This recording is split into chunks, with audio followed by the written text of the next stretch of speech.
Max92, welcome back to another reading journal. This is the reading journal for the month of December for 2021, and yeah, the bit of the last one of the year. Try to keep it a bit quicker today. I don't have the most time, though I'm not running out of time like some days. Yeah, I've got five books here. 3 manga, a big book, and a comic book. So we'll talk about those. We'll start from the top of the pile here. So the first book I have is Guignol. It's a French word, and I have no idea how French works.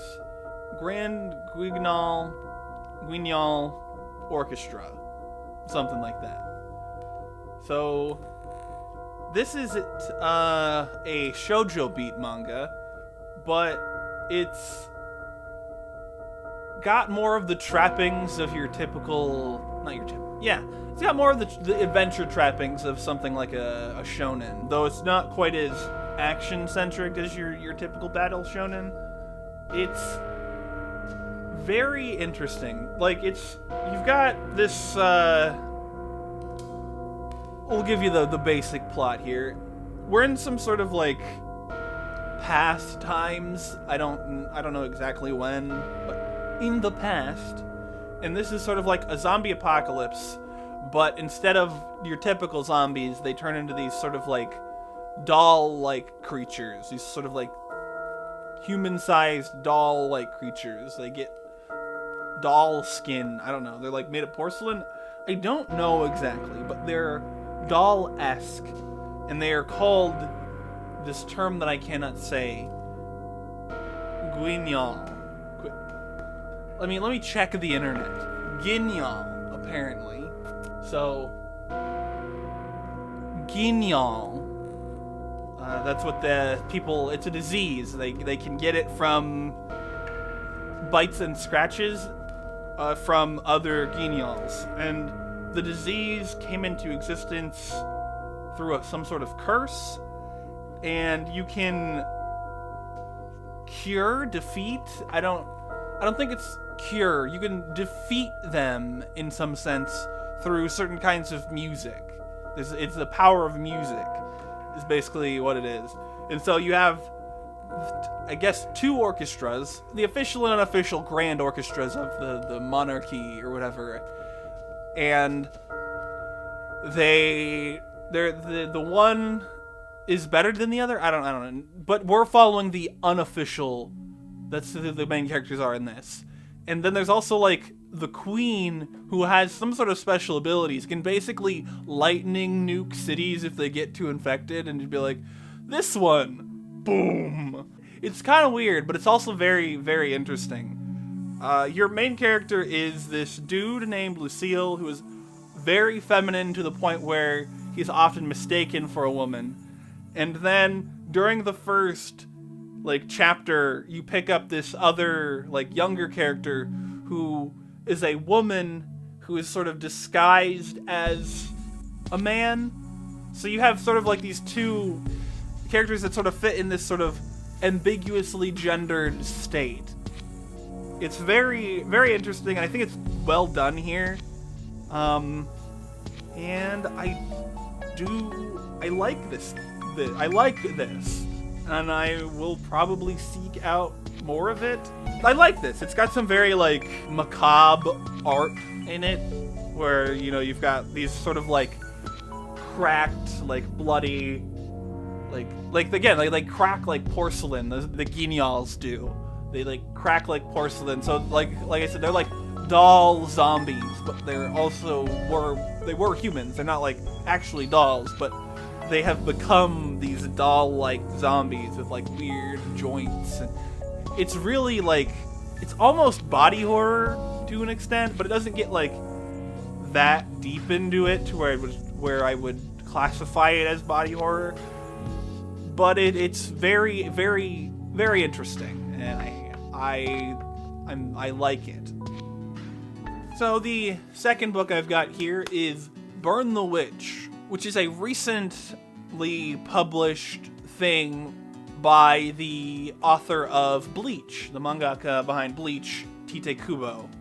That's this. It came in this slipcover.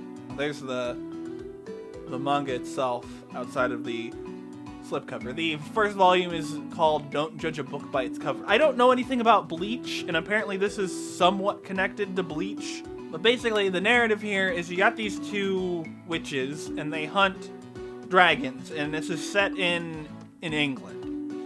And the concept is that, like, there is this sort of reverse version of England that can be accessed by these people, these witches. They can fight dragons there or something, but the dragons, the things that they do in the reverse world can affect the actual world in some way. I don't quite understand it. I don't know if knowing things about Bleach would help.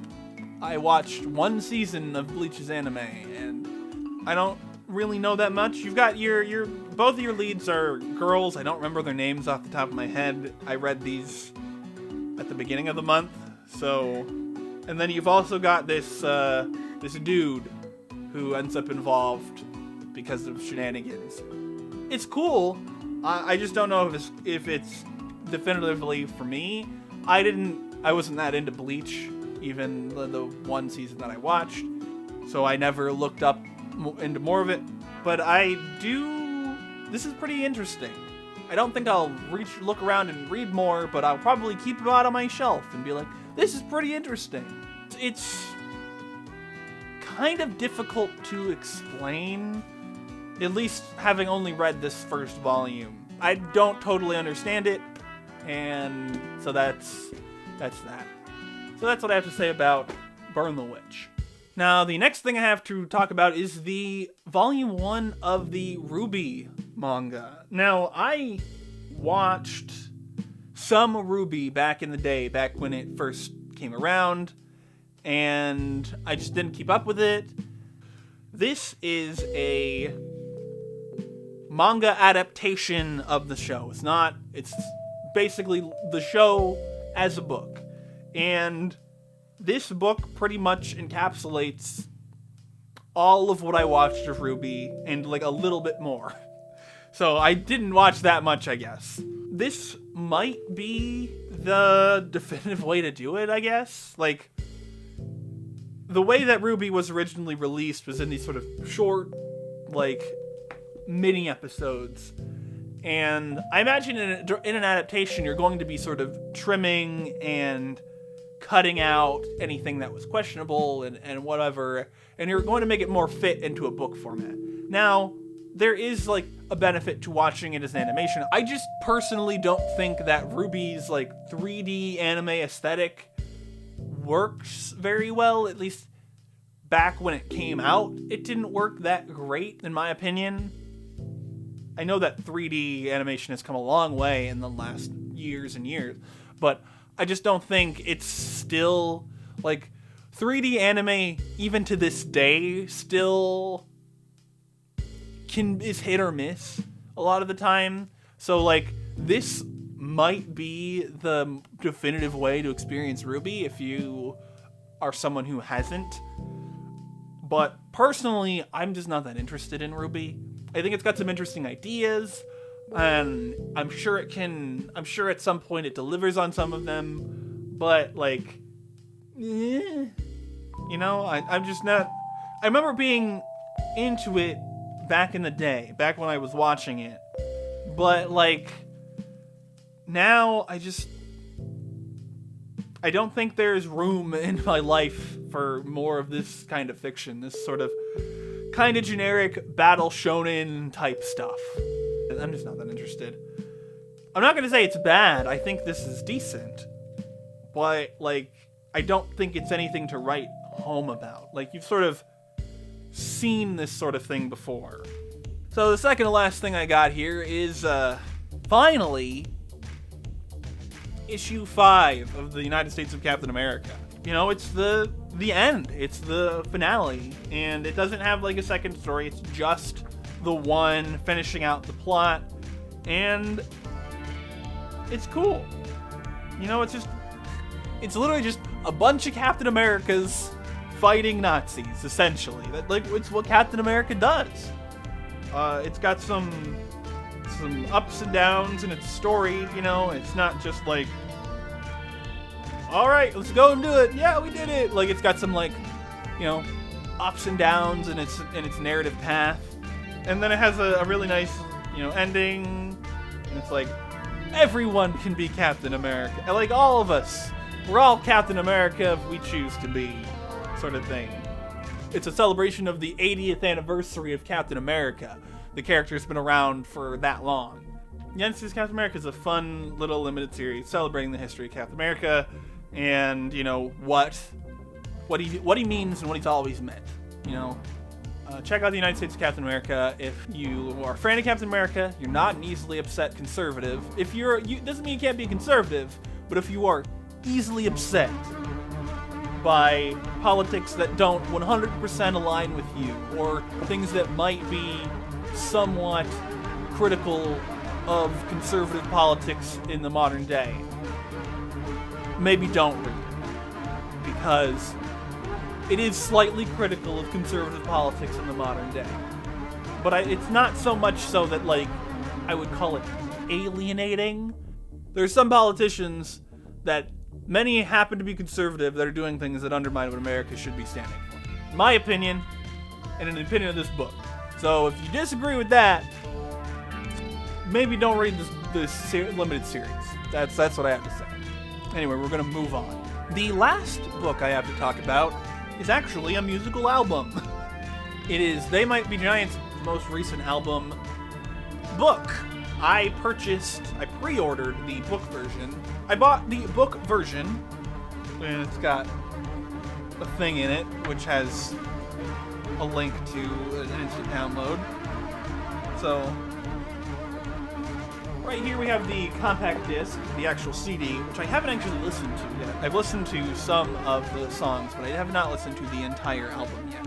And basically, this is an art book and, well, a photography book.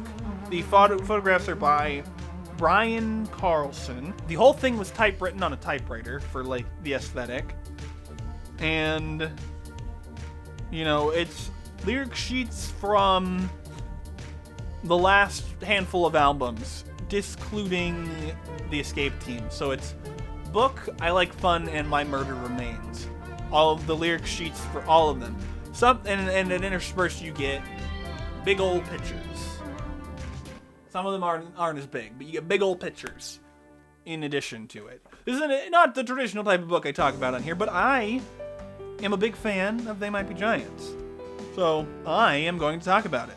The pictures are a lot of, like, weird liminal pictures, like pictures of, like, weird streets, like weird stuff sitting on the side of the road.